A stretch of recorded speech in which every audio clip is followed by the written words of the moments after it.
আসসালামু আলাইকুম। কেমন আছো সবাই? আশা রাখি ভালো আছো।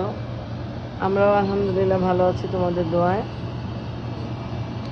এই যে আজকে রুটি দিয়ে ক্ষীর দিয়ে খাবো। সেই যে ক্ষীর রান্না করা হয়েছিল, রুটি মানে রুটি আছে, পরোটাও আছে। আর একটা জিনিস তোমাদেরকে দেখাই, এই দেখো, এই দেখো আমার ছেলে কি করতেছে দেখো।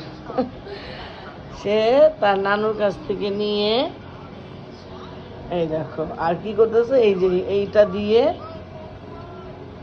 সে রুটির মতো গোল গোল বানানোর চেষ্টা করতেছে। তারপরে আলহামদুলিল্লাহ বানানোর চেষ্টা তো করতেছে রে বাবা।